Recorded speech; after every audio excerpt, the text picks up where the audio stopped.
হ্যাঁ স্যার, দিচ্ছি। এই দেখ স্যার ফোন করেছে, কি বলে দেখ। আরে মা দিও না, আমি তো বেরোচ্ছি এখন। আরে স্যার জরুরি বলছে, নে না। আচ্ছা শোনো, তোমার মার ফোনে আমি একটা কোশ্চেন পেপার পাঠাচ্ছি, এখনই বসে পরীক্ষা দেবে।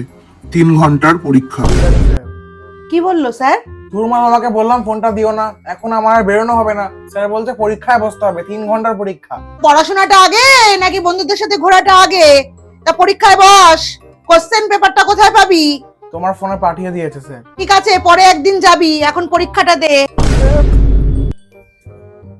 হ্যাঁ স্যার বলুন। পরীক্ষা তো চলেই এলো, হ্যাঁ পরীক্ষা তো। তাই ভাবছি এক্সট্রা ক্লাস নেব। ও, এই সপ্তাহে আপনি 3 দিন এক্সট্রা পড়াবেন? আচ্ছা ওকে দেবো। আচ্ছা দিচ্ছি স্যার, দিচ্ছি। শোনো, এই সপ্তাহে একটা ফুল সিলেবাসের উপর টেস্ট নেব। ঠিক আছে স্যার। বাবা, স্যারের পরীক্ষাটা হয়ে গেল, এবার একটু খেলেই নিয়ে আর কি করবো। এই ভাবি, স্যার এই কিছু এমসিকিউ পাঠিয়েছে। স্যার বললেন এক্ষুনি এমসিকিউ গুলো সলভ করে স্যারকে হোয়াটসঅ্যাপে পাঠিয়ে দিতে। স্যার চেক করে তোকে নম্বর দেবে, তাতে তুই বুঝতে পারবি তোর কতটা প্রিপারেশন হয়েছে। আমি একটা কাজ করি, এইটা তোর ফোনে পাঠিয়ে দিচ্ছি। আরে মা, স্যার তো আমার পেছনেই ছাড়ছে না। স্যারকে এত কনসার্ন হতে কে বলছে?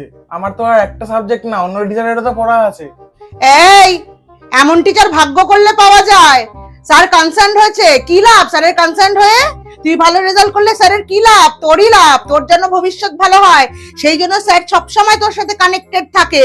আসল গুরু যারা হয় তারা এরকমই হয়, তারা পেছনে পড়ে থাকে, পড়ে থেকে তবে বাচ্চাদের মানুষ করে, বুঝলি? তুই তো ব্লেসড, এরকম গুরু পেয়েছিস। স্যারের পায়ে পড়ে থাকা উচিত তোর। মা ঠিক আছে স্যার, আমাকে নিয়ে কনসার্ন, কিন্তু সবকিছুর একটা লিমিট থাকে।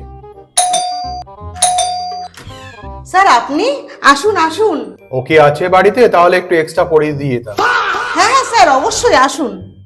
দেখ, এবার তো বাড়িতেই চলে এসে ডিরেক্ট।